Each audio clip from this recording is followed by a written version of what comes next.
I'm Erica Lukes, host of UFO Classified. For me, life isn't simply black and white. Life is full of many unknowns.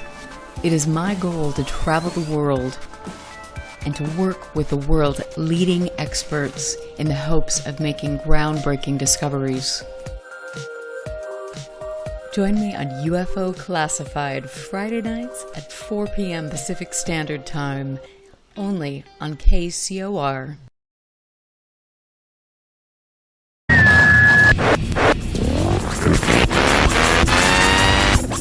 UFO Classified. UFO Classified. No more plausible deniability. Fact, fiction, or the truth. You decide. And now, the new voice of the high desert, the hostess of UFO Classified, Erica Lukes.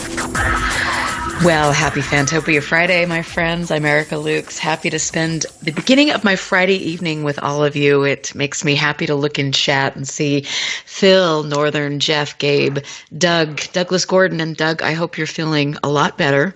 And Dave, all of you mean the world to me. I appreciate the listener support that I get for this show. As you know, I pay for this show, and with the very gracious donations that my audience provides, it's able to sustain this show. I feel it is absolutely essential that we get good information out into the public, especially right now. There are very alarming things taking place in this subject at the moment with To the Stars.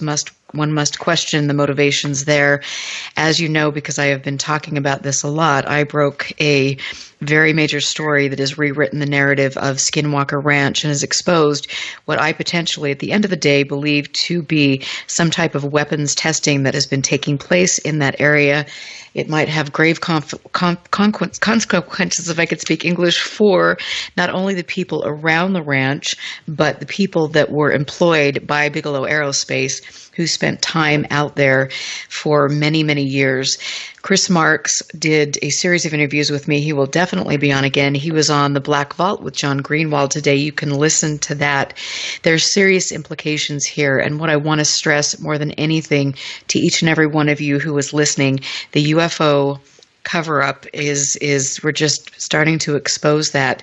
We have seen for 70 years the United States government go out of its way to discredit the topic. Now we're seeing very, very much manipulation of the topic by people like Robert Bigelow, by people like To the Stars, people that understand there's something more going on, and they're using UFOs as a narrative for something, I believe, much more sinister at the end of the day that will be exposed. Mark my words. If there's one thing you should know about me is I'm a girl who gets things done, and I have a lot of perseverance. I will stick to it, and the truth will be exposed for all of our sakes. I also want to, before I get to my tonight's guest, I want to say that there is also a big effort by certain organizations from here and across the pond to sweep up UFO data. As we know right now, data is the biggest moneymaker in all of this. And so you've got different factions, one being from Monaco with Frim. We have another organization, MUFON, Jan Harzan, who has been working overtime to try to sweep up different archives. We saw what he did with Elaine Douglas, the fact he's not made those files available to anyone, which does not help research. But I want you all to be very, very aware. And if you do have files to donate, make sure you're checking where they're going and what will be done with them. Like I said, data is big right now. It sells. People are interested in it, so just be on top of your game. With that said, I am here tonight with two people I hold in high regard, people I have learned from, and one. Actually, both of you. This is so cool. Fran Ridge and Rich Vitello have both contributed to the Utah UFO Archive. And Fran has sent me different things over the years to add to this beautiful archive. And Rich Vitello graciously donated his personal research in his archive to me for safekeeping and to make sure that I educate the public. And so that really makes me really happy, actually. So I appreciate the fact that people want to give information, to share it with a younger generation, to make sure we are doing the right thing, and I promise you I will. Fran Ridge is the project director and innovator. He's been that since 1960 for MADAR. He was a NICAP subcommittee chairman and a field investigator. He designed a UFO detection device, MADAR, that inspired by one of his technical advisors who worked on the Project Saucer for the Air Force. That's really cool. The device went from a mere detector to a detection system in 1973 when it became known as MADAR. 20 years of successful operation and sightings waning. The project was terminated in 1992. It made a comeback in 2014. Now there are MADAR units all over the world. It is really, really cool to see. Rich Vitello is the project communications and liaison between MADAR, tech support, and Fran Ridge. Rich has been a vital part of NICAP's research and is on the NICAP A team, which is something I dare to dream. I hope someday maybe I will be a part of that, but he's a close friend of Fran's and has been heavily involved in the UFO field for 35 years in historical research, document transcriptions, and in MADAR now. I really am, and he also runs, which is really, really cool, he created, organized, and executed the net control station for the amateur radio UFO net, which is very, very cool. I'm honored to have both of these wonderful men here who can teach us a great deal. And gentlemen, welcome to the show. Well, thank you very much, Erica. And I was going to let Fran talk first, but I heard silence, so I just thought I'd jump in there. I don't, because Fran's watching the Home Shopping Network, I think. It could be. I thank you. I thank you very much for having me and Rich on tonight. Oh, it's so much fun. I've been so fortunate to have both of you kind of take me under your wings, you know, like Barry Greenwood and Gordon Lohr. I mean, just some really great people who have cared to teach me and to give me information when I need it and to support the archives. And it's really, I feel honored to know both of you and to have you in my life. Well, thank you very much, Erica. That's an amazing thing to hear. And I just thought I'd let you know, I was going through some stuff. I told you about how my house is in disarray because of the carpet replacement and so forth. I came across probably at least 10 VHS tapes loaded with UFO programs and information on them that it goes all the way back to the 80s. Wow. And I'm going to do my best to transfer them if the tapes are any good, because they do deteriorate over, that's over 35 years, and they do deteriorate over a great length of time. But I'm going to try to transfer them to a DVD, and if I'm successful, I'll send you the DVDs. Oh, you are wonderful. Thank you so much. I love it. It's so cool. And every day I go into my archive and I see there's a drawing that you sent me, Rich, that somebody had done for you of two aliens and a little girl. Yes, I remember that. I remember when they handed that to me.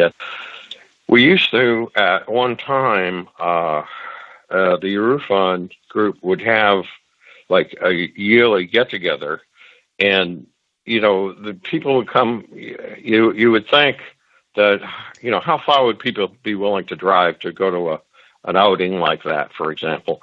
Well, they came from New York, New Jersey. They came from Canada, Maine, all the New England states. Just amazing. It was just amazing how many people showed up, and it was very interesting talking to them, and pretty fascinating to listen to all their stories, It is fascinating, and I think it is a very cool thing that both of you have been there for other people to talk to, because there's so many people that have had life-changing experiences and they don't necessarily have a good support system. And so the fact that you've both been available to people really says a great deal about your character. Well, people have been putting up with the giggle factor for 70 years, and that's an extremely difficult thing to face, and you can understand why people are reluctant to come forward if they feel like they're going to be made a fool of. So if they find somebody that's, like Fran, for example, that they find they can talk to and give the facts and the details of their experiences, they get comfortable right away, and the guard is dropped, and then that's where you get all the good information. And that's really, really important. And I just have to break in here and say, in my chat room, my friends are posting their NICAP and MADAR hats that they bought, and I love that. I had my NICAP hat that I would wear everywhere in field research and all sorts of places. And I went to visit Gordon Lohr, who was with NICAP back in the '60s, and he put the NICAP hat on, and I'm like, he just looks too cute in it. That's his. And so I need to order another NICAP hat. And the cool thing about those hats, and I would definitely suggest everybody get one. They're really, really cool. But it was featured, the NICAP hat was featured in the X-Files. Yes, it was. That's correct. And that was an original NICAP hat, I believe. Wow. Well, hopefully, Fran, you'll be getting some orders. I always love it. I can say this though: we have the MADAR hats on Amazon, but the caps, the NICAP caps, are still, ordered through the NICAP site, so they're both available. Well, good. I'm going to be getting one because, like I said, I love to wear that different places. And when I go, if I'm speaking at a conference, I'll take my cap and then I'll have everybody around me put it on, and I'll take pictures of them in it, which is cool. And then I'll post them. So, I love that. It's kind of one of my things. It makes me happy.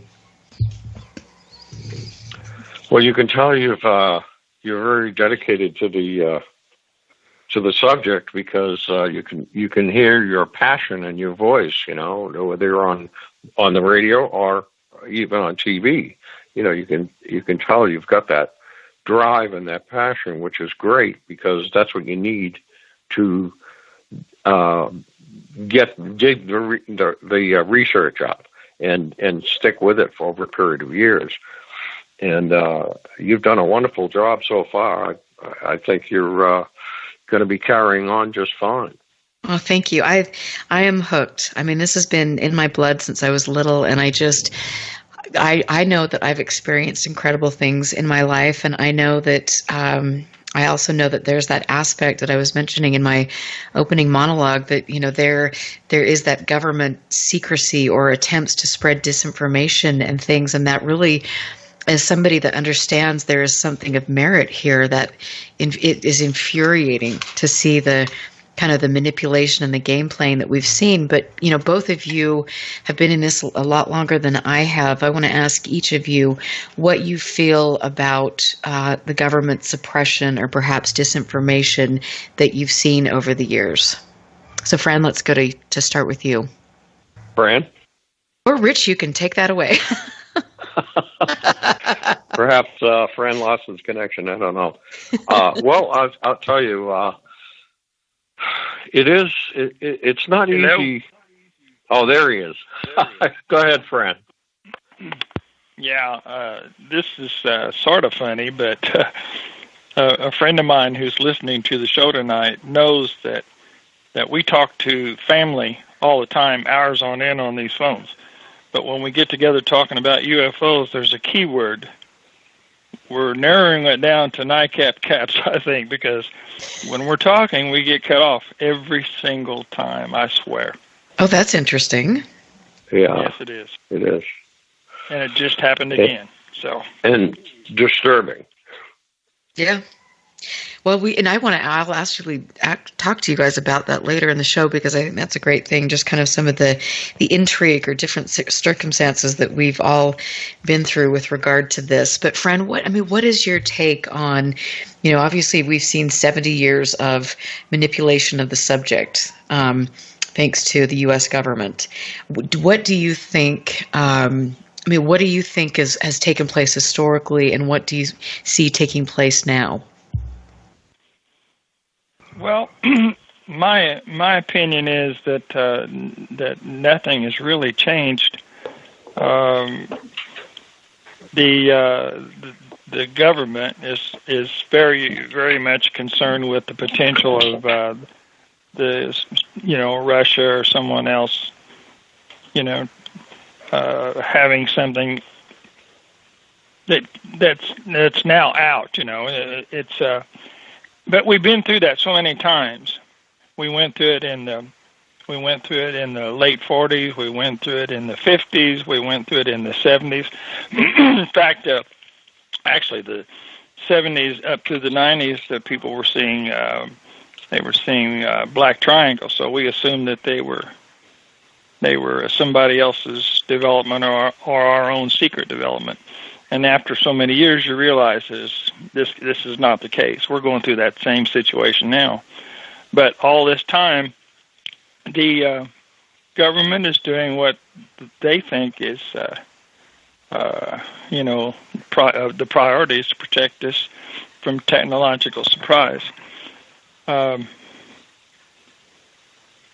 we're still stuck with a phenomena that is just as real today as it was back in the 40s or 50s. We're dealing with something that's technologically superior, and they don't seem to care about it. But I've got a feeling that somebody does. Somebody feels that's the case, but their priorities are different than ours. And so, Rich, what are your weigh in on that question as well? Well, I'll tell you, there's one thing that I've discovered in the field of ufology, and that is you have to have a thick skin. Because if you don't, you'll probably get run over by a freight train, because there's so much disinformation, and everybody's got and they're entitled to their own opinion. But I try to focus, narrow my focus down to individuals that I talk to. For example, I recently doing an investigation out in Amherst, Mass, and it looks like that's going to turn out to be a very, very interesting sighting. But the thing I'm trying to stress is that you actually listen to people face to face, and like I say, once you get their guard down and they open up to you, you can get a tremendous amount of information from them. And that's what I try to narrow my focus down to. I try not to take it all in, as the government would have us do. And it's too confusing. I mean, they've got so many things, negative statements going on and contrary statements going on, that I just find it a lot more convenient just to ignore them and just concentrate on my investigation. And that is good advice. I have to ask you too, because I'm just thinking about this. But can you think of specific individuals that you feel over the decades were actually perhaps targeted and shut down by people in the government?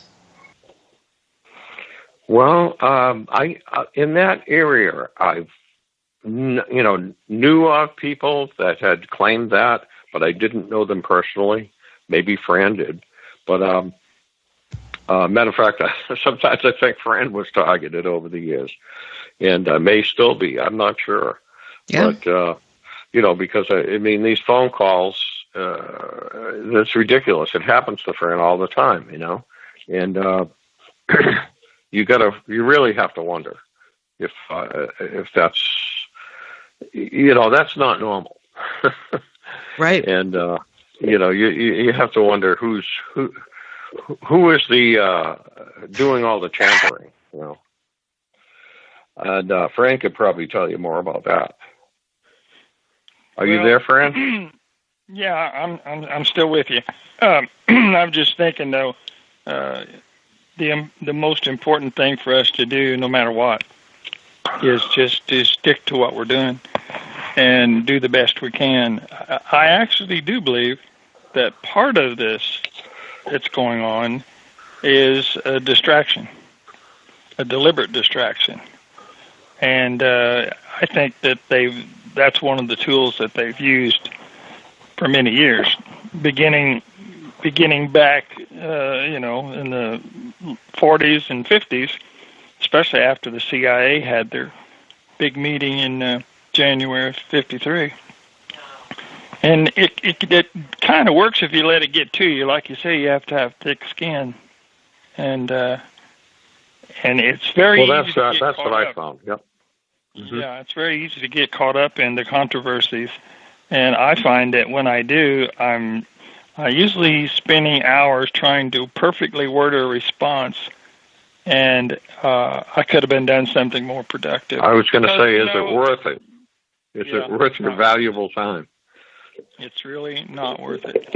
And I think, and I have to say, just on a side note, I know exactly what you're saying, and you're right. For me, with this new Skinwalker Ranch, all these bombshells coming out, to me, it's, like things like that are incredibly important because it's showing the mass manipulation of a population, not only the UFO community, the people in the neighboring surrounding areas, and also the fact that people have physical health effects. So to me, those are controversies I'm willing to kind of go down that road. But some of the other stuff is definitely, it is a way to distract and spin your wheels. One thing that I've noticed is throughout the years, there have been periods of potential disclosure, and we're going through that now. We went through it years ago when Stephen Greer had his group meet in Washington, and it happened before then, and it actually happened probably first with Kehoe when the Air Force was planning to release information, and then, of course, everything was canceled because of that CIA meeting, and Albert Chopp resigned in disgust and all that. But what I found out about all this is, if you have these periods of potential disclosure, all the researchers sort of give up and wait to see what's going to happen. They become unproductive, and then when the disclosure doesn't happen, they get demoralized. Now, I have one colleague that believes that this has been a deliberate thing all along, that there has never been a real potential possibility of disclosure, but I disagree with that because I trust Donald Kehoe and the reports that we knew existed at the time that they were compiling that were going to be used in a disclosure. So I actually believe that was for real, and then someone decided that, we'll have to kill this, and they did, and it lasted a long time.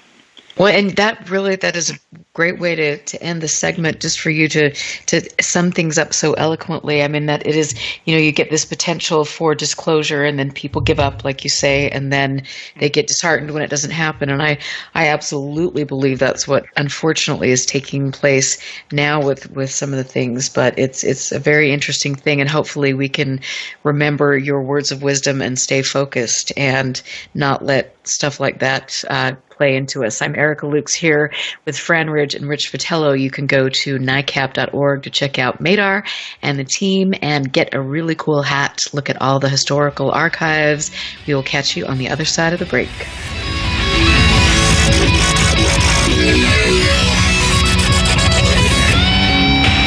Stand by. This is UFO Classified with Erica Lukes. Erica Lukes. The phone lines are open now at 702-425-9230. That's 702-425-9230. Worldwide callers use Skype name KCOR Radio.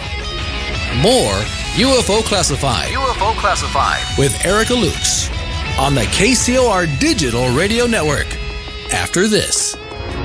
Immerse yourself in an epic journey through time where ancient mysteries unfold within a story of love and betrayal, as well as a battle of good versus evil in The Emissary Book 1. The reader's favorite Gold Medal Award winner for Visionary Fiction 2019, The Action and Adventure of The Emissary continues in The Emerald Tablet, Book 2. The 2019's Bronze Medal Award winner, The Emissary and The Emerald Tablet by Tamara Veach and Rennie DeFazio are both available now on Amazon.com.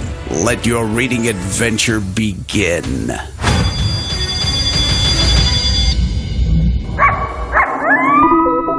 your journey from the land of the living to the afterlife starts here. The Weird Tales Radio Show, Thursdays 1 p.m. Pacific, 4 p.m. Eastern, on the KCOR Digital Radio Network. Your weekly fix for ghost stories, urban myths, witchcraft, and folklore. Hosted by the sometimes werewolf hunter, Charles Christian, and his co-host, Janie Christian.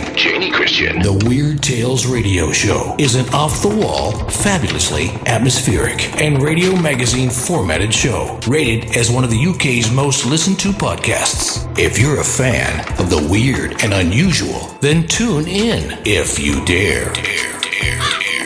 Thursdays 1 p.m. Pacific, 4 p.m. Eastern. The Weird Tales Radio Show. The one show that takes your fears of the unknown and spins them into reality. The Weird Tales Radio Show on the KCOR Digital Radio Network, where the weird and the strange come out to play.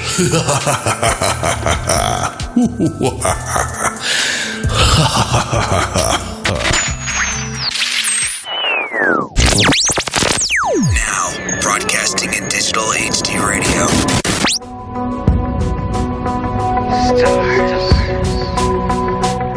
Woven throughout the universe are keys to a hidden message, awaiting a voice that can decipher their coded meaning, a cosmic connection to the cosmos. Tune in to the KCOR Digital Radio Network at 12 p.m. Pacific, 3 p.m. Eastern for Cosmic Connection. Cosmic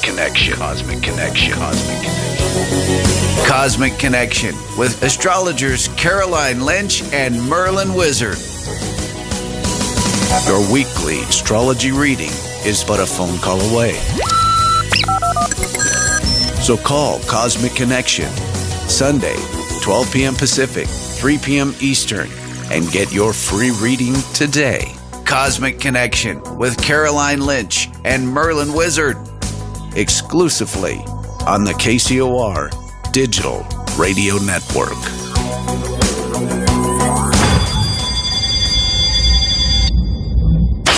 Are you ready to go? Turn the radio. It's showtime! Here we go, world. You're listening to the KCOR Digital Radio Network. Bring this up. Broadcasting from the heart of Las Vegas, Nevada. Their base is so large it has to draw most of its power from the nearby nuclear fusion plant. The future of radio is here and now. You're listening to UFO Classified with Erica Lukes, where the truth isn't hidden beneath the black lines of a Sharpie. That's the craziest thing I've ever heard. To be on with Erica, call 702-425-9230. That's 702-425-9230. Worldwide callers use Skype name KCOR Radio. Radio contact. Share your thoughts on the show on Twitter by using hashtag KCOR. Or head over to the live chats at KCORradio.com. The audience goes nuts. And now, your host of UFO Classified. Are you ready? Erica Lukes.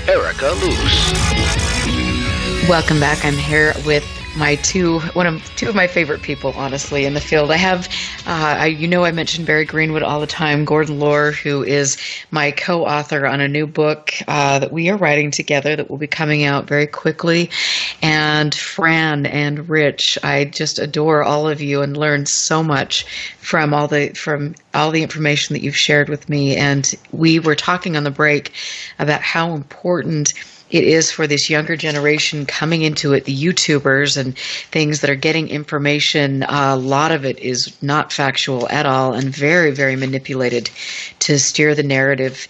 We're also seeing, and I mentioned this at the beginning of the show, we're seeing a very deliberate push to sweep up all the data.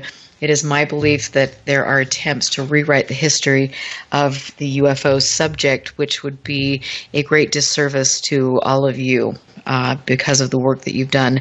We shouldn't have to learn these lessons every generation. We should be able to move forward and make great change, and let's hope we can do that.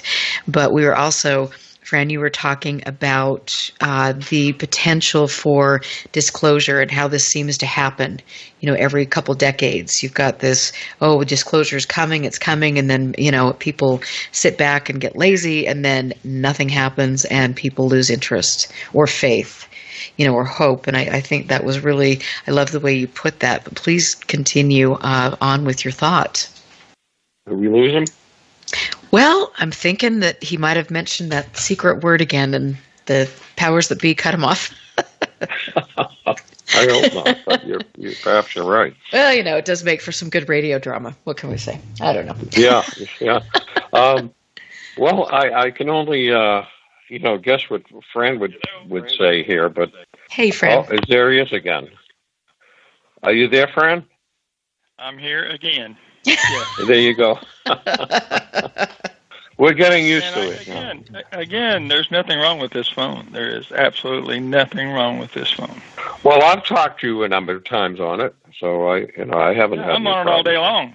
All day long. It's fun and games for someone, but I think it's kind of ridiculous. But it doesn't bother me because I'm going to continue doing what I got to do. That's all there is to it. Well, like I say, you stay in this business long enough, and you do get a thick skin because you put up with nonsense all the time, over the years. Right. And which after a while, you just you just know what to ignore. Talk about thick skin. When we first got involved in all this, especially when I first got involved, there may have been just a handful of people in a town of 18,000. And I don't know what it is, what made me persevere, what made me go out and stick my neck out and do radio shows and newspaper articles. And I don't do that now, not because of any fear or anything. It's because I'm doing other things. But I did it then, and I don't know what fired me up so much, but I did that, and you did that, and here we are. Well, you know what inspired me a lot was the personal interviews that I've done over the years with people. They've been so sincere, and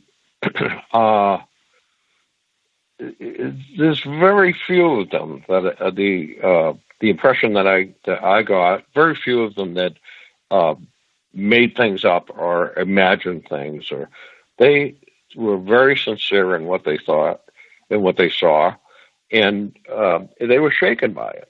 Most of the people are very shaken by it, and that leaves an impression on you. At least it did with me, and inspires you to go on for more research naturally. And that's how it worked out for me. It was like reading a chapter of a book. Each time you talked to someone or went through a sighting wave, you learn more about the phenomenon, and it was very exciting.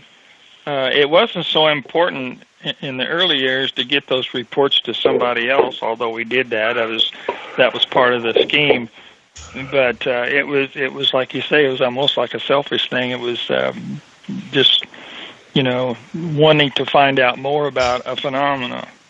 And then as we got older, the work got more intense.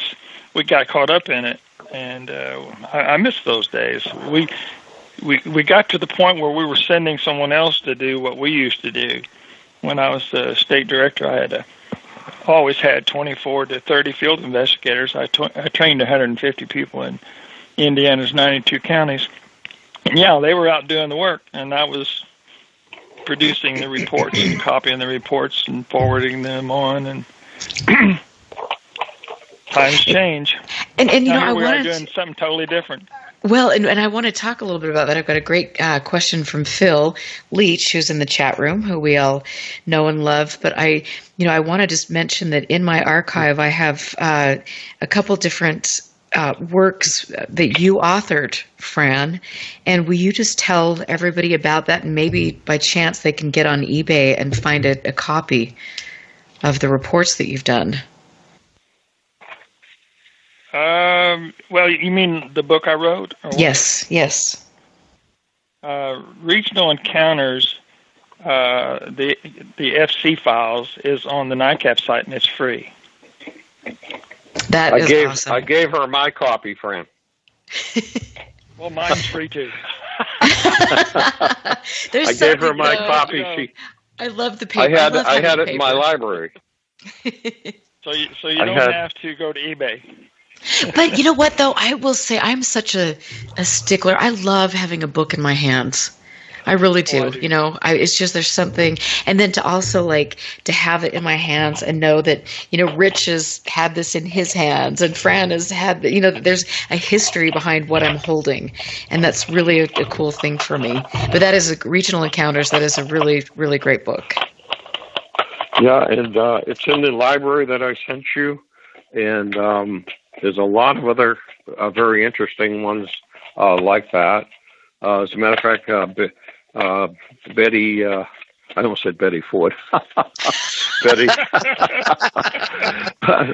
that's going back some. We promised Betty we wouldn't Hill. get into politics today. Well, Betty Hill actually signed her book for me. I don't know if you saw that, Erica, but yeah, it's in my special shelf. So that was so cool. That is such a neat thing to have. Well, it's the thing is that this is what's going to help too. I mean, obviously, the internet can be a very valuable resource for research. The NICAP site and so forth. But I mean, these private libraries need to be preserved too, because there may be things in these libraries that are not online yet. Maybe they were little known or whatever. But I think as you go through that material, you'll find some very unusual stuff. Yes, I have. I love it. And again, thank you so much for being that generous and trusting me. That means a lot. And we've got, as I mentioned, Phil Leach is asking a question, and we're going to get into MADAR for people that don't know about that. Why don't you, Fran, give us just a little bit of information about MADAR, and then we'll ask Phil's question. Well, I'll let Fran start off on that one. Are you there, Fran?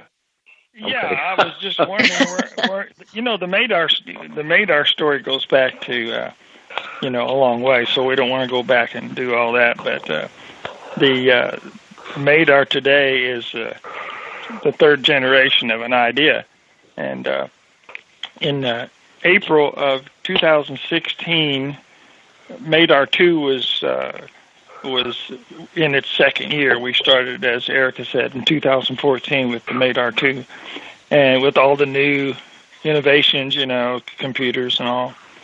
And one of the things that was connected with that was a Geiger counter that I had to buy. It was a $450 Geiger counter from Mineral Labs, and it was connected to the internet. So the radiation network showed all the dots all over the world, and I was very impressed with that. So in April of 2016, one day I was looking at the map and I'm thinking, why can't I do something like that?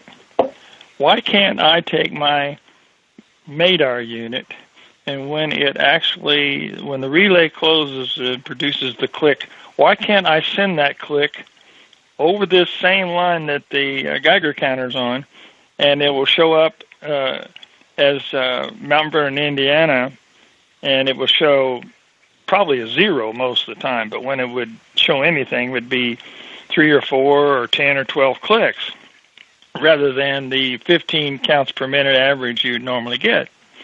But I never did do that. But that's where the idea came about, and of course we got started on it that fall, and by February of 2017, Rich and his tech support guys, we really got it going good, and took us over a year to get a lot of the bugs worked out, get the software worked out. So by May of 2018, we were operational. And so will you explain specifically what MADAR does?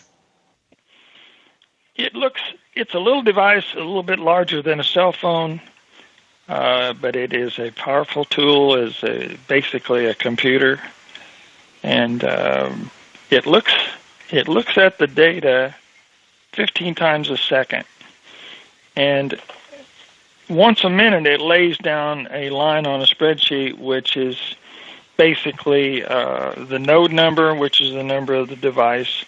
It tells the compass heading. It gives the field reading in milligauss. It gives the barometric pressure in inches of mercury, and then it's all time data. So you have one line there every minute. So 60 lines in an hour. And then when it goes into alert mode, it ramps up very quickly to once per second. And when the anomaly is over, it runs an additional 180 seconds before it shuts down. It's pretty cool. It sends the information to the website, and the website records all the data. And right now we have pretty close, not quite, but we're nearing 100 units, most of which are in the United States. And that's incredible. And so what specifically, what is it picking up? Well, it's picking up changes in the magnetometer, which is a triple axis magnetometer, and any change on any one of those three axes is what triggers the device. And the device has a threshold setting. There's a default setting they go out as, so that they don't go off all the time when the operator first gets them. But most of them are operating right around the same threshold, somewhere between 25 and 30 milligauss. And so those readings are what we're really looking for, because we know that in 150 cases, compass movement has been triggered by UFOs. We know that for a fact. In fact, that we knew that from the Project Sign report. There was a secret report in there about a compass case. And as you know, magnetometers and compass headings are all directly related. So we get both readings. We get a compass change and we get a milligauss change. And so what would cause the compass change? It's interesting that you mentioned that, because we went up and interviewed Junior Hicks up by Skinwalker Ranch, and he said that when the phenomenon, or perhaps maybe when there's something being tested, that the compass will spin or behave in ways that a compass shouldn't behave. And so what would cause that? Well, in that particular instance, it sounds like an electromagnetic pulse, like something that's being aimed or swung around. Now, a radar beam, when it goes around every 60 seconds or 30 seconds, depending on the pulse rate, when that beam strikes a target, that's where you get where the radar picks up an object and paints it. So if you had a weapon that was designed like that was actually are being tested, the electromagnetic energy could be focused, directed, and when it strikes a compass or nears the compass, it could cause it to rotate. But with UFOs, it's really hard to say what it is about UFOs that do it. All we know is that they do. I mean, you get someone that says it can't happen. I had one colleague say, it can't happen. You're just wasting your time. He said, due to the inverse cube of the distance, there's no way that a UFO could trigger a compass or your device. Well, the point is, it's not how do they or how they can't do it. We know that they are doing it, and we're taking advantage of that. Well, and in addition, Fran, the preponderance of evidence over the years with vehicles being shut off, and other electrical devices being shut down, there's obviously some interaction there, whether we understand it or we don't. and it's undeniable. I mean, and the only way you're going to find out is by recording it, like we're doing now. That's right. And then you compare your notes, and of course it's a work in progress, isn't it? It's something that the software is constantly being tweaked, and as you learn, and the different parameters, the thresholds can be tweaked and so forth, and the barometric pressure is important too. So yeah, we're finding that out. That's something that was on there that we didn't have to use, but Rich. Did we lose him again? I think so. Oh no. Well, we're kind of getting used to it. We can roll with it. Sure. Oh yeah, we'll roll with the bunches. And I want to just say too that the thing that's really been intriguing me lately is, especially with my revelations about Skinwalker Ranch and looking at some of the technology that the military is testing, they are testing weapons that will disable cars. And obviously, and so it's like, where is this how do we differentiate whether this is a military thing or whether this is a phenomena, or is the military so smart, or private contractors, that they're actually using that to create the mimicry, so people are thinking it's a UFO when actually it's a military operation. Erica, I suppose today that's very possible. But, this phenomenon has been going on for 60, 70 years. And 70 years ago, the government didn't have the technology to shut vehicles down. They may now, but they didn't then. And nevertheless, it was happening. And, they could deny it all they want, but the fact of the matter is that there's been a lot of documented evidence of that happening, and over many, many years. So it could be that they're confusing the matter with the new devices that are out, but nevertheless, it is a real phenomenon.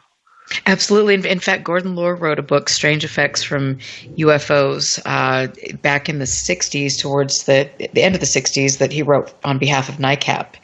And so that's the thing that makes it so interesting, is where does this, military operation begin or leave off, and when, where does the phenomena, all these things, it's fascinating to delve into. And I think we've got Fran back on the phone again, the mysterious phone call droppings. But let's get to Phil's question really quick before we go to break.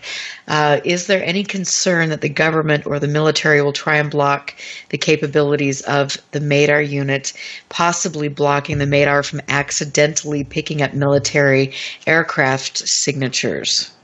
So either of you have at it. Fran, are you there? I'm here again. I got knocked out again. Did you get her question? I got that question, but I did want to say that the next time I think we will record this show, and then there won't be any way to shut me off. But it wouldn't be as much fun, though, I have to say. About the idea of someone being able to manipulate, there's always possibility. The kind of involvement I see is an harassment type thing. But as far as us picking up something that's being tested, I mean, if that happens, it's just an accident. But however, one guy in Georgia, his device went off, and he said a C-130 was right at treetop level when it went off. So it's very possible that they are using ELINT type equipment, and in that instance, it might have triggered it. But most of the time, it's going to take something a lot closer than that.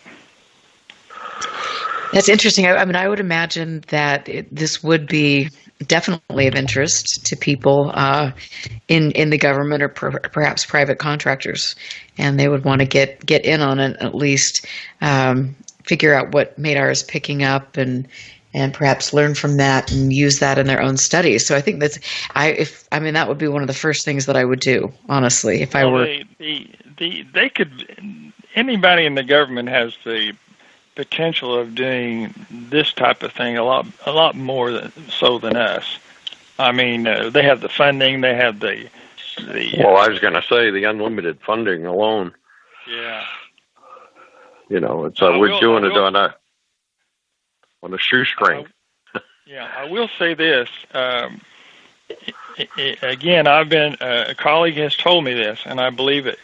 The reason, or the way the Air Force got out of Project Blue Book was using NORAD and the DSP, I believe it is, imaging systems. What do you call it? DSP. I was going to look that up and see more about it. I've gotten away from it, but they were able to just simply rely on DSP and the NORAD, not have to worry about investigations. Well, heavens, that's way ahead of us on what we're doing. Yeah, I mean, I listened to a lecture that a scientist gave at one of the MUFON conventions a few years back, and he was he had worked for the government, apparently, for a number of years, but then he switched over to the private sector, and he said that the things that the private sector and the government are both working on are so far and away above what the average person would imagine that it's incredible. I mean, they're looking into possible interdimensional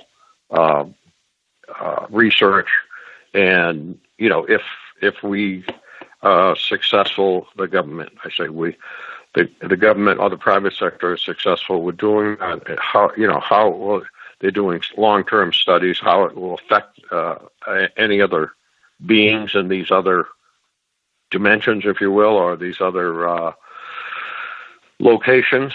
And he said it goes on and on. It's an incredible field. Absolutely, absolutely. And I've got a little story tidbit to throw out there after we get back from the longer of our breaks this evening. I'm Erica Lukes here with Fran Ridge and Rich Vitello.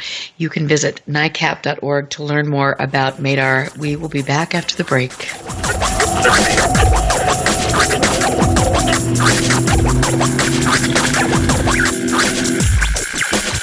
Listen very carefully. This is Houston. Say again, please. Houston, we've had a problem. This is UFO Classified, live every Friday night, 4 p.m. Pacific, 7 p.m. Eastern, exclusively on the KCOR Digital Radio Network. The truth is out there, just waiting to be discovered. And now, if you will, accompany me on a journey to the future. For more information on the host of UFO Classified, Erica Lukes, upcoming guests, as well as links to the past shows, visit her website at ufoclassified.com. UFO Classified. UFO Classified. This is KCOR Las Vegas, home of the Digital Radio Network, broadcasting from a shack just south of Area 51. Wait, that doesn't exist. This is the KCOR Digital Radio Network. Now for the news.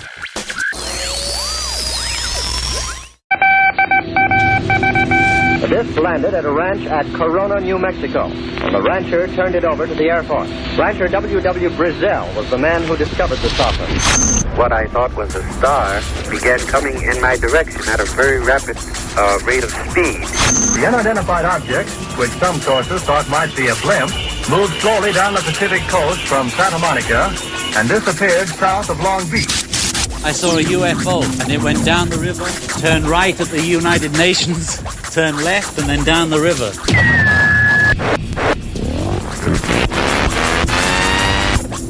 UFO Classified. UFO Classified. No more plausible deniability. Fact, fiction, or the truth. You decide.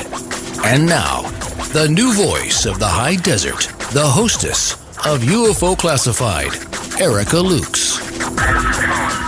Welcome back to the second half of UFO Classified. I am always happy to be here. I honestly can't think of a better thing to do on a Friday night, and that must mean that I'm actually a nerd, that I kind of love to sit here and talk about UFOs on a Friday night when most normal people are out, I don't know what, going on dates, going ice skating, doing, all sorts of things that most normal people do. But I am very proud not to be normal. And I am incredibly proud to be studying something that is so complex and wonderful and fulfilling and dark and dangerous and all of these things. I've learned more about the world, the natural environment, astronomy, all sorts of geology. It has been a true blessing, and I hope that all of us can inspire a younger generation and really drive home the fact that we have to be very cognizant of the information that we're getting. Just because it's on YouTube or just because things are put forward by a quote-unquote investigative journalist that is supposed to be unbiased and different things like that, we need to actually maybe do our due diligence and see who's reporting on what, who's getting kickbacks from who, what the motivations are, whether it's disinformation. The people I bring on my show are people that have the good information that you can all learn from. So spread the word, let people know about UFO Classified. I want to thank Northern UFOs for always really supporting the show. He has been probably the biggest supporter of UFO Classified, and I could not be here if it wasn't for him. He gets the videos on YouTube, among many, many other things. I just adore my friendship with him, and I thank him and all of the people that take time to donate money to keep the show on the air. You are incredible, and this is for all of us. We're doing this together, and I feel very motivated, especially right now. I am here with Rich Vitello and Fran Ridge, who have been in this field for decades, who have seen things and learned to kind of know what's important, what to focus on, how to move through things, the intrigue, the drama, and really get good information out to the public. They have a beautiful thing, a UFO detection system. It's called MADAR. Fran's been working on that. And if you listen to some of my old shows, Fran specifically talks about how MADAR got started back in the 70s and the wow signal and some of the cool things that MADAR has picked up over the years. It's really incredible. So thanks for both of you being here again. And before we left off, we were talking about some of the research that is being done that is so, we're not going to know about for 40 years. But I've been doing a lot of research about Skinwalker Ranch and some of the potentials for testing weapons up there. And something that they've been toying around with for quite some time is a plasma-based weapon that seems to form a ball of light and is capable of communicating thoughts to the person that is witnessing it. And that just blew my mind, and I thought, oh boy. So this is just fascinating, you guys. I love it. Well, I think that is fascinating, Erica. And the more we dig into these various aspects of, I'll for lack of a better description, I'll say ufology. The more you realize it really is a strange phenomenon. I mean, it's really, I hate to put it this way, but it really is alien to us, And of course, some of it, the new stuff that the military is using and the private sector are developing is pretty astounding. But generally speaking, we're not privy to that information. Right, and I can understand the need for secrecy when developing specific things that keep our troops and our country, our citizens safe and things. I mean, absolutely. It's also interesting, and I swear, every night I go to bed and I think, I have a feeling one way, and then the next day I wake up and learn something, and then I feel completely different about it. So it's never ending. The things that I learn and the directions I go, and I can't believe how much I've changed from when I first got into this field to now. And I'm sure over the decades that you guys have been in this, your feelings and thoughts have done the same thing that mine have. Well, I can't speak for Fran, but I can say for myself, I started off much more skeptical than I am now. And now there's just a lot to the high strangeness cases that we just don't understand. And I think we will in the future. I think it'll come to that because technology is moving at a geometric pace instead of a linear pace. It's the technology with the detection units and the electronics in general is moving at such a fevered pace that I think in 10, 15 years, we're going to know a lot more than we know right now. So, it is a fascinating subject, and it is interesting working on a project like MADAR because it's a work in progress constantly. The software guys are constantly tweaking things and, making things better. And the data is all, could be all collated and tabulated and so forth. And that's really invaluable when it comes to long-term research. Absolutely. And speaking of data, what so far have you learned? I know that you are both working with MUFON on Project Match and things to kind of correlate some of the sightings that are coming into the MUFON database, and then also what the data is telling you with MADAR. What are some of the things that some sightings, some flaps or different things trends that you guys have noticed? Well, that would be more Fran's area of expertise, I think. Are you there, Fran? With you.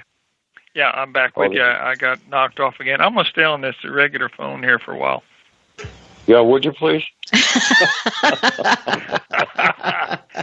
I know it's not the phone, but anyway, I'm on a different phone, and I wish that I had a fantastic report to give based on the fact that we went operational a year ago May, but we're still working on the data. We've been trying to improve the device itself almost on a daily, weekly basis. So we're just now starting to look at the data, and just to give you an idea how we're doing that, I'm having the MUFON national director look at the sightings for a particular time period besides what's going on currently. We just started this actually this week, where he looks at the events of the previous week, and then at the same time I give him the month of, say, May of 2018 to go over, and then when he's done with that, we go to June. And we do the same thing with the international sightings. We have the international MUFON director check on those. So we're really just now starting to look at the good data because, when we go into the MUFON case management files, there's so much noise in there. And what we have to do is get it down to the cases of interest. So right now we have the 2018 report, and I'm going through the June sightings now to see what we can find. So it's we're looking for real good correlations. And the other thing that I got interested in a few months ago was the idea that there may be a good sighting, but the MADAR didn't go off. So we go into the data to look and see if there was a milligauss change just short of trigger. In fact, even halfway to the trigger point would really mean something. So we're starting to do that. So we've only had a couple good sightings, and actually the first one was in May of last year, and that was at Mountain Lake Terrace, Washington. And the Node 100 picked up an anomaly, and there was a sighting at Marysville. Actually, it was Marysville where the sighting took place. And it wasn't a spectacular sighting, but it was one where the object was definitely doing anomalistic motion And that eliminated right off the bat a satellite. It was traveling south to north like a polar satellite, but it was undulating in a snake-like movement, So we know that was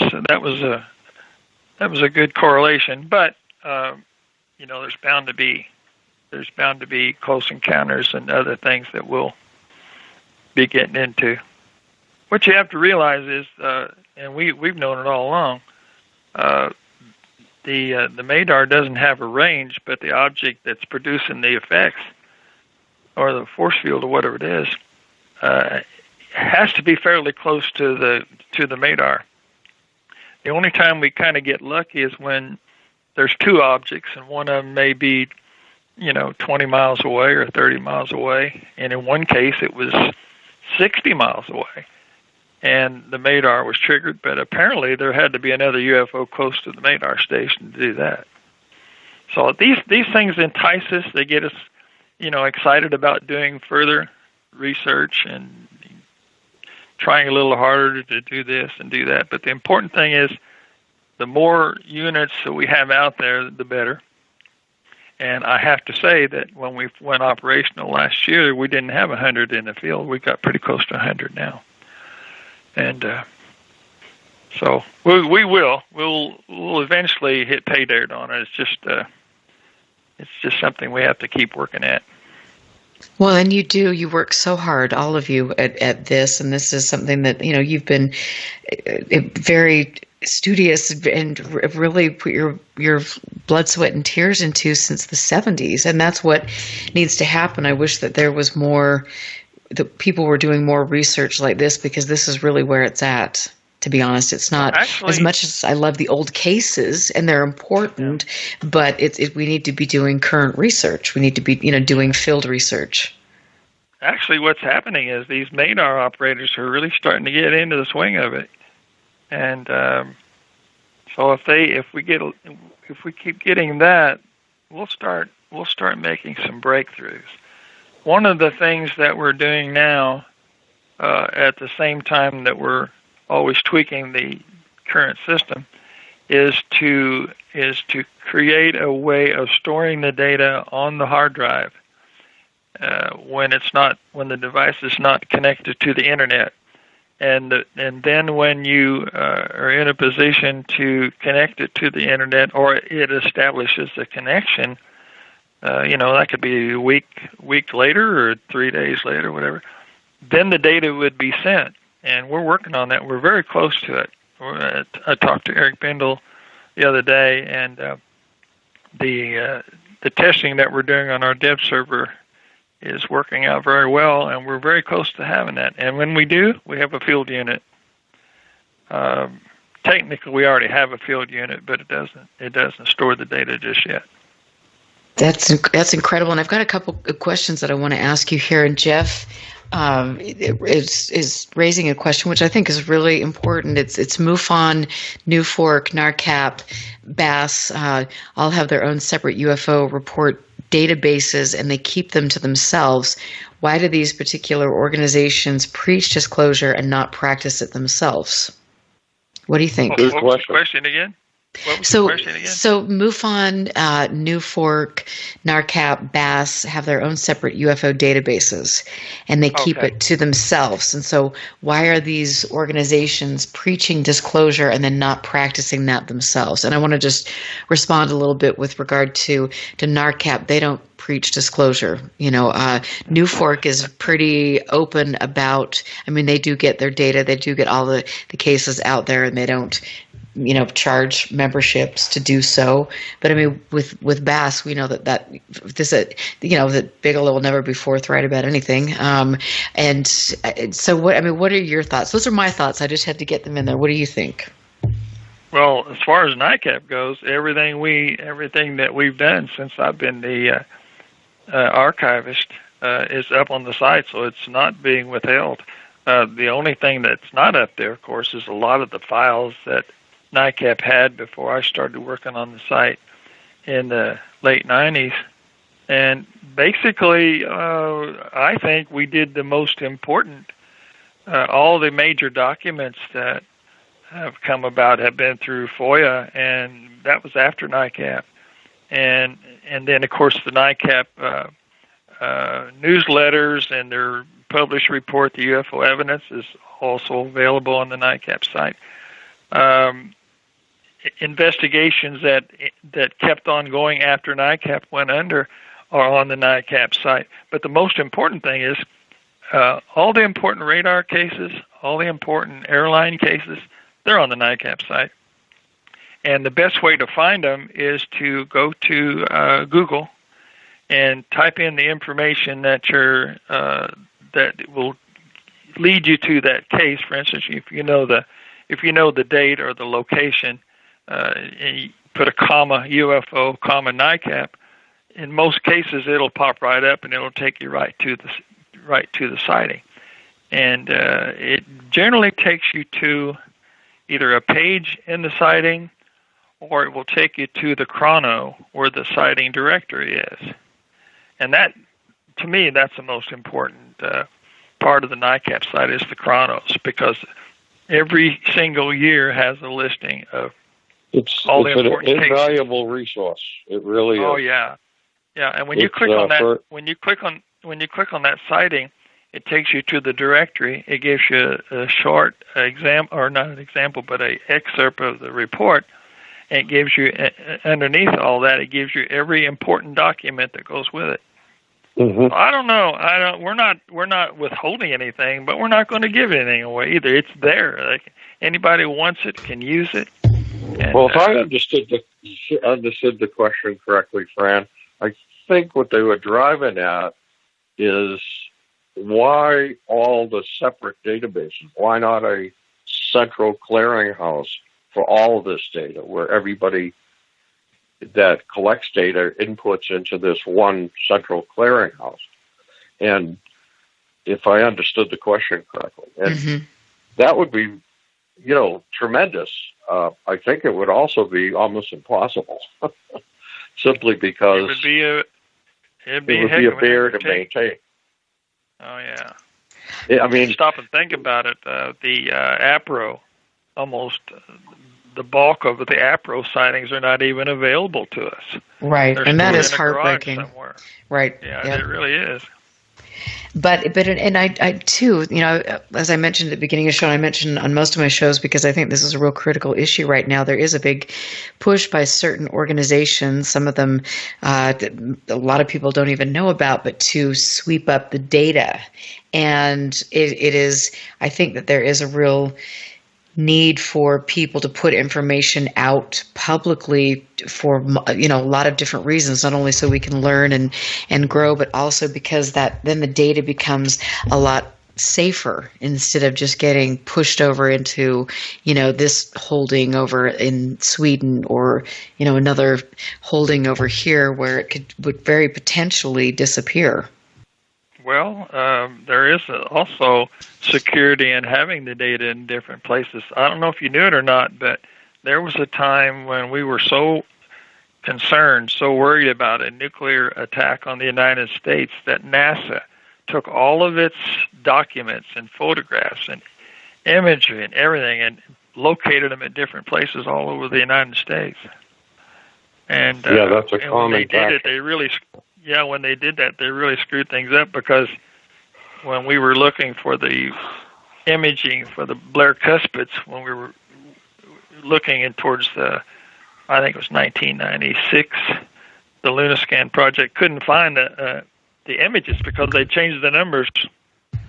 But we got around it. We were able to figure it out. But yeah, that's what they did. They had in a lot of these files. I'll tell you another thing that made them diversify the locations that the data was stored in was 9/11. When that happened, they lost a huge amount of data because it was at the World Trade Centers, and it wasn't dispersed evenly. And from what I understand, they now, of course, they do that. So if one place is targeted, like the World Trade Towers. It's a terrible thing. It's unfortunate, but all the data is not lost. And that is really important. And I know, Barry and I have the discussion with Jan Aldrich and different people that have been really working to preserve history, like both of you as well. But there are several, people that are older and they have a lot of data. And what happens to all of that? God forbid when somebody passes over, where does that go, and how do we make sure that it's going to a place where it will be not only utilized but shared with the public? And some researchers donate their collections to universities, which is great because it's preserved, but then it also makes it difficult for other researchers who don't live in that state to have access to. And so I think there's some pretty interesting questions, and it would behoove all of us to perhaps sit down and have a conference call someday and talk about this and really implement some good strategies for this preservation effort. Well, rather than one database, an idea may be to somehow cross-reference, as Fran pointed out, through Google or whatever search engine is specifically dedicated to ufology, and have that search engine as a clearinghouse for data. In other words, is this data on the NICOP site? Is this data on UFOs? Is this data on Euphoric? And I think that's a good possibility, to have something like that. You could tie them together in at least on a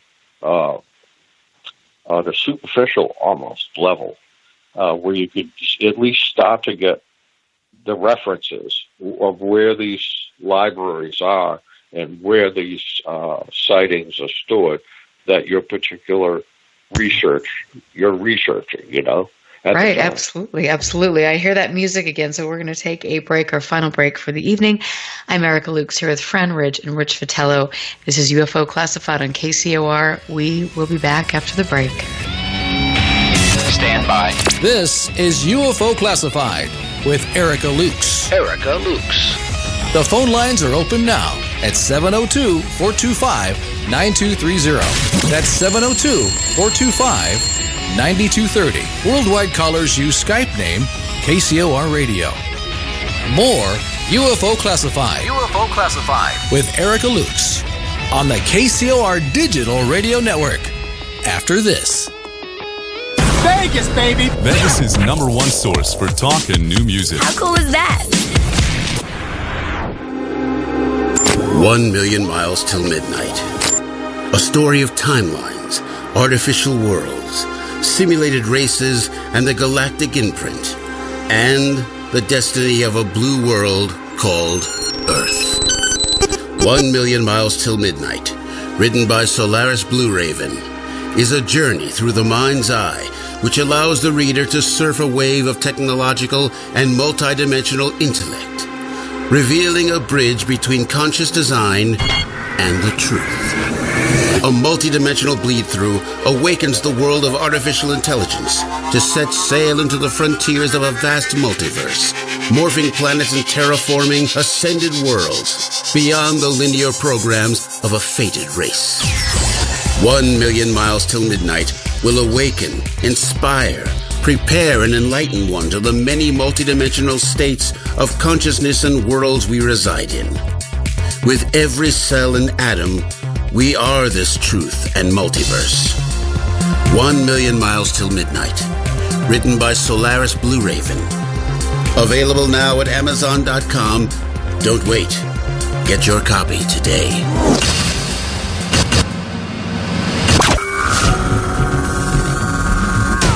There is a world outside that which we live in. A realm where fact and fiction collide. The Paradigm Matrix. The Paradigm Matrix. Hosted by Willie Miranda. Every Friday night at 6 p.m. Pacific, 9 p.m. Eastern. The Matrix is everywhere. It is all around us. even now in this very room.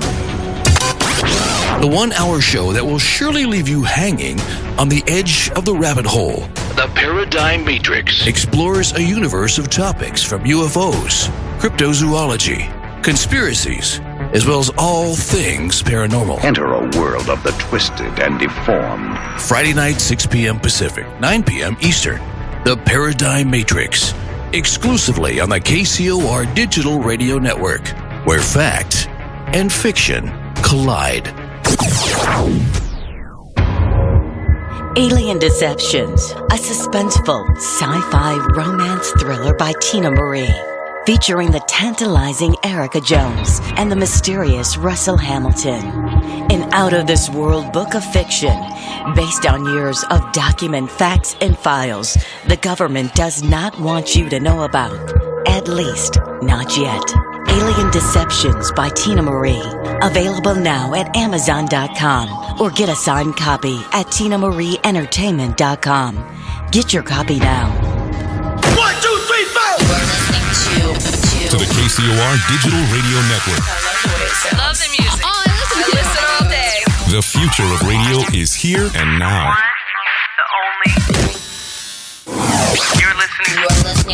You're listening to UFO Classified with Erica Lukes, where the truth isn't hidden beneath the black lines of a Sharpie. That's the craziest thing I've ever heard.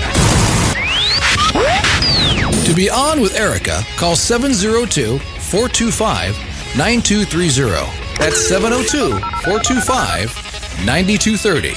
Worldwide callers use Skype name KCOR Radio. Radio contact. Share your thoughts on the show on Twitter by using hashtag KCOR. Or head over to the live chats at KCORradio.com. The audience goes nuts. And now, your host of UFO Classified. Are you ready? Erica Lukes. Erica Lukes. Welcome back to UFO Classified. I have to just say that I really, truly feel this is one of the only shows out there that is actually exposing the truth. It's not promoting false narratives or belief systems that are going to mislead people. I passionately research this topic. I've learned some incredible things.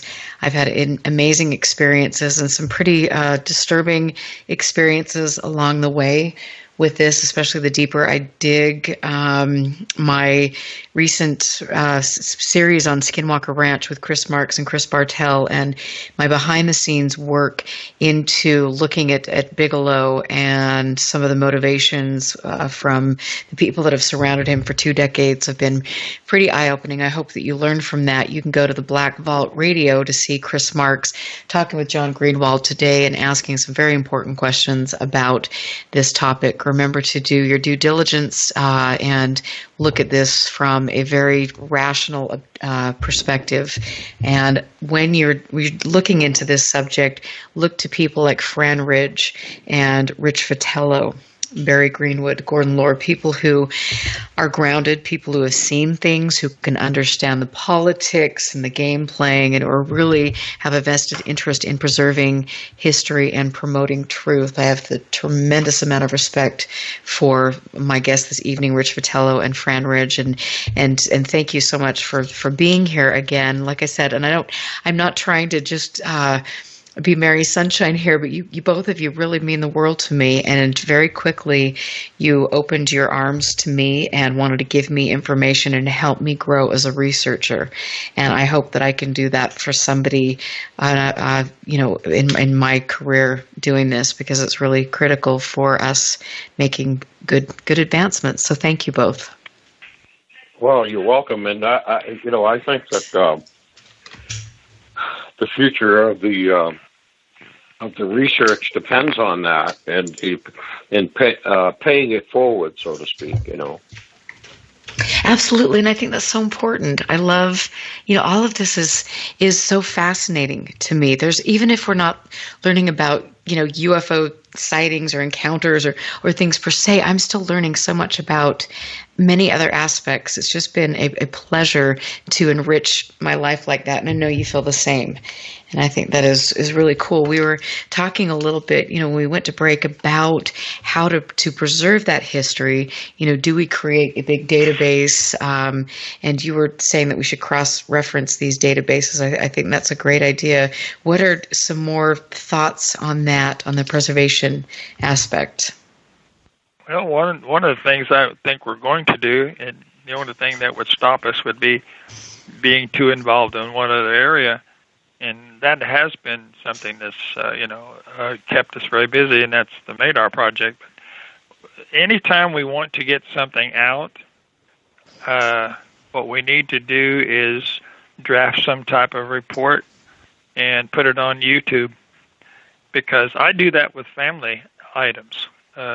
These are important times in my family's life, where if later in down the road they want to look at a particular incident or a particular activity that was recorded, they can go to YouTube. They don't have to worry about where the file is on somebody's computer. So we're going to start making training videos and UFO little semi-documentaries and then anything out there that we think is really worth preserving. We can also, produce a copy of it and endorse it and put it out there again, so that it's out there in the internet. So, and that's great, Rich. What do you think? Well, I have to say that that's not a bad idea. Certainly isn't a bad idea, but still, if you're relying on, for example, YouTube.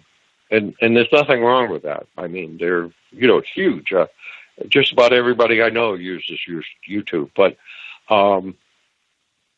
what happened to the UFON net, the Amateur UFO net, email distribution list and site, was through Yahoo groups. And Yahoo, which this past year was purchased by Verizon, their support has gone steadily downhill since. And I called because somebody had hacked into our site and put up pornography. And recently, and I called Yahoo in hopes that I couldn't get the picture down off the site, so I was hoping that they would help me. And they said they absolutely refused. And they said, unless I took out a long-term support contract with them. And so what we did was we just switched the entire group. It's been on for 35 years. It's been on Yahoo. We just switched it over to groups.io. And just be aware that as of December 14th, Yahoo is going to delete all the information for all the groups on all their servers. You'll still be able to distribute email through the list, through the groups, but you won't be able to reference any of your history. It'll all be gone, including photographs and whatever else, other documents. So, just to be aware of that companies do come and go. And so, you can't, it's difficult to put all your eggs in one basket, as they say, Absolutely. And I'm just reading a comment here in the chat room from Gabe, and he is saying what we have kind of hit on a little bit is about the fact that he's sad about the subject that there are millions of people who've had genuine experiences, and in the grand scheme of things, it's people are staying in the closet because they're still experiencing this ridicule and judgment. And I mean, how do you feel that things have gotten easier for the public, or do you feel that it's basically the way that was, the stigma is still attached to it, like it was back in the 50s and 60s? I feel that there's still it's a little more open than it was. There's no doubt about it. But I still feel there is a stigma with it. And we can thank Uncle Sam for that, because over the years, the military has pretty much discredited everybody that's at a sighting, including even their own people and, police and so forth, people of authority. And you can't blame people for being gun shy.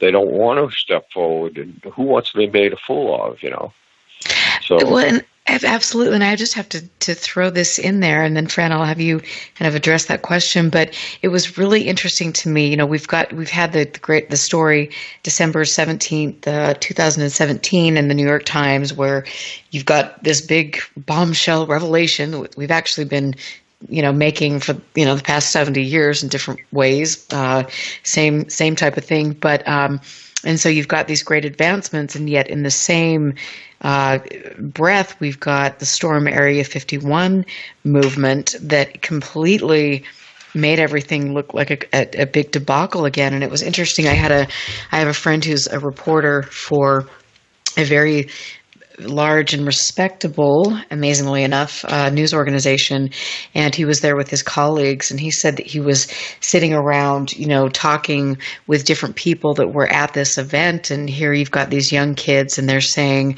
my mother was abducted, and she was, I'm a hybrid, and da da da da da, and then he was talking a bit more with this person, and then this person ends up saying, "Oh, actually, my mom, had an affair, and this was actually it wasn't a hybrid." But I mean, it was just like these kind of stories, and so here you've got mainstream journalists who are at this event, and they're looking at all these people who have been fed information or are delusional or just trying to jump on a bandwagon. And it's like we've got these, 10 steps forward, and then you take 100 steps back because of something like this that is seemingly orchestrated by the same people.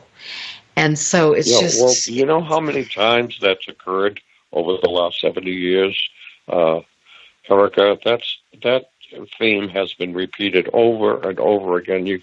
If you read some of the books, I'm trying to remember, his first name was George, and Fran might remember this. He built the, what was it, Fran? The Obertron.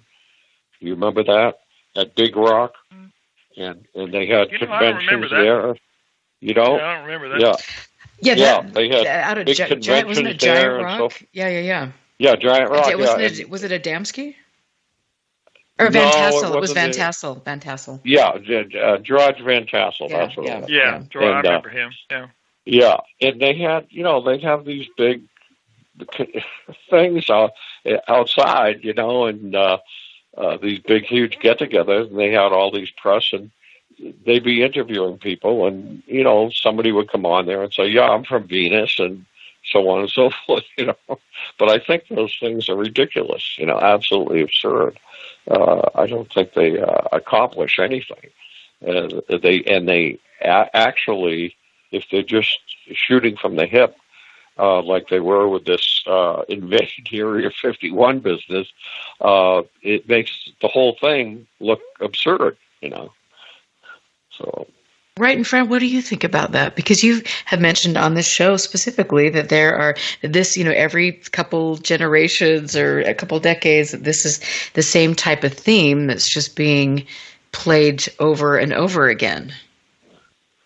Well, by that I meant that there would be different types of sightings that would start occurring, and it'd be almost like a new phenomenon, and then people at the time would think, well, this is something new, and they had no recollection or no knowledge of the fact that 10, 15 years before people were seeing flying saucers, Just like in the 90s, they saw the black triangles, and I was suspicious then, thinking that, these could be new secret weapons. They sure don't look like UFOs. And then, of course, you get the sightings where they do things that normal winged aircraft couldn't do, But every 5 or 10 years you get a situation where you can't really put your finger on it.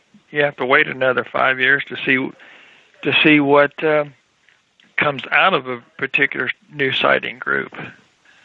And well, the thing that baffles me is, and I agree with what you said, Fran, with the triangles and so forth. But the thing that baffles me is I think it was '89, the Belgian UFO flap with the triangles. I mean, the head of the Belgian Air Force got involved with it, and they had F-16 jets chasing this thing, and it was seen by thousands and thousands of people across the entire country. Why would you fly a secret stealth plane like that in a situation like that? It defies logic, and especially since it can be seen. I mean, if it was stealth and it couldn't be seen, that would be one thing. But the fact that thousands and thousands of people are seeing these things, and they actually have Air Force jets chasing them, it doesn't make sense that it would be a secret project. You know what I mean? I mean, what if one of the jets shot one of the things down? There goes your secret. I don't know. It just doesn't make sense. It's like someone's playing a game with us, and I don't always infer that that's our own government. It could be someone a lot more intelligent that's behind it all. Absolutely. Because the original story was if UFOs were real, somebody would get a picture. Well, somebody got a real good picture in 1947, and that was the first one that had ever been put in a newspaper, and nobody believed it. And then they say, if UFOs are real, they'll pick them up on radar. Well, they finally did come out with the fact that radar had been picking up UFOs. And then someone would say, well, one of these days somebody will, if they're real, they'll pick up a UFO and someone will see the object in the same place where the radar paints it. Well, that happened in a number of cases and didn't prove anything. So people just don't want to believe. And unless they land on the White House lawn, the proverbial greeting, we come in peace type of thing, take us to your leader. And I just hope they don't land on the White House lawn anytime soon. I do want to correct one thing I said, though. I said well, you distracted me. I lost my train of thought. Sorry. Yes, that was kind of rather a stunning visual for me as well, Fran. I totally get that. But and if you regain that train of thought after that stunning comment, then definitely fill us in. But I want to say, we've heard a lot about the threat of these objects, the threat. We need to take up our arms. This is, if we had something. I remember Luis Elizondo in one of his interviews with George Knapp talking about, well, if you saw wet footprints on your carpet, what would you do? Wouldn't that be a threat? Along those lines. And we know that whatever has been interacting with us, which it could be a lot of different things over the centuries, since the beginning of recorded history, that there has never been a true threat, to my knowledge.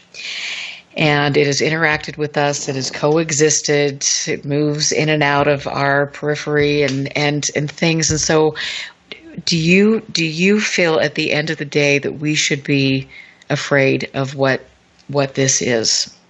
Erica, do you know what the real threat is? The first thing that comes to my mind is 1966 and 1967, when the United States and the Russians were ramping up their missiles to defend themselves against an all-out nuclear attack. And that was one of the most dangerous times in history that we created, and then the UFO got involved in it, and they shut down the missiles. So at my stage in this interest in UFOs, I see someone that or apparently someone that is looking over and watching some of the dumb things we're doing and what it could cause. Now, other than that, I don't know what the motives might be. Still don't know what the motives might be. But I'm more worried about what we're doing myself. Yeah, absolutely. I think, we watch all these alien movies and monster movies, that type of thing. I think the real monsters are part of the human race. Mm-hmm. Absolutely. The thing is that those are the things that we have to worry about. I don't see anybody. Why would they come billions of miles to just to attack somebody? That makes no sense either. And the thing is that even if they did, how would you defend against something like that? You wouldn't stand a chance. So if they're millions of years in advance of us, what are you going to do? Shoot them with your AR-15? No. Right. And I mean, and I would like to know, I mean, who's putting together a group of people that can actually interact with these beings or whatever we're dealing with? I mean, does that task fall to Bigelow Aerospace or to the stars? And do they have our best interests at heart? If we did have, a meeting of. Right. I mean, who's making those decisions for the human race as to how we are going to approach this? How it's going to go. Yeah, exactly. And the thing is that, as I mentioned, I listened to the research scientists give the lecture on what they're working on, interdimensional things and stuff like that. They certainly haven't consulted with me, that's for sure. It's all behind closed doors, you know what I mean? It's like we don't know exactly what they're doing, how they're doing, and that's a little disconcerting, It is, and I've mentioned this before. This is really important for me, but there are, when you look at other countries, they have a much more progressive approach as to how they're researching this, dealing with it. You look at France, you look at Norway, Chile, I mean, some of these other governments, I mean, it's like they have a place where you can report this, where commercial and military pilots don't feel that their jobs will be in peril if they report it, where they're scientifically studying that. They're not demeaning and demoralizing the public, unlike what we've got here in the United States. And when I was over in Norway visiting Professor Erling Strand and watching the science camp at Project Hessdalen, it was amazing to me just to see this very thoughtful, unbiased approach. Oh, here's something, this phenomenon, and we're looking at it. We're using science. We are not judging this or placing religious beliefs or political beliefs onto what we're looking at. We're observing and we're learning. And to me, that always, when I feel a little discouraged, I think about the amazing work that is being done over there, and I look at some of the people who, like yourselves, who can look at this critically and who want to make sure that we're doing the best for this subject. So both of you, thank you for being so critical and diligent and understanding that we need to be cautious, and also that there is something incredible that we should be looking at and learning from. Absolutely, I think that open-mindedness is key, and I think a lot of physicists, a lot of scientists would agree with that, and if they don't, they know a lot about space, and they know a lot about mathematics and algorithms and so forth. But most scientists will admit that if they don't know if they don't know a particular subject, they'll say, "I don't know." We're looking into that, or we're thinking about it, or whatever. But there are some that go on TV, for example, over and over again, and I won't mention any names, but they're supposedly reputable scientists that are skeptics. But if you notice, it's the same couple of scientists over and over and over again that are skeptics. They don't get a wide range of physicists that agree with them. I don't even think Stephen Hawking believed in UFOs, did he? Well, you believe is a strong word, you know. Maybe he thought about them and perhaps thought that things exist in the universe that he didn't understand. But I don't know if you would say believe. You know what I mean? Yeah. I don't know if we're supposed to know anything. Right. I think what happens, though, is when we get dangerous enough and someone says, well, we have to do something in this case. So what did they do? They shut down missiles or whatever it takes, you know. But other than that, I don't think we're supposed to know. We think we're so important. Right, right. Yes, yeah. That's really true.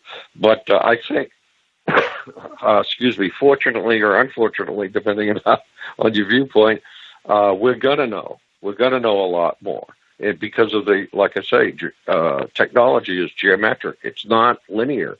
It's making leaps and bounds, incredible steps, leaps forward, and as a result of that, we're going to be probably setting solar sails and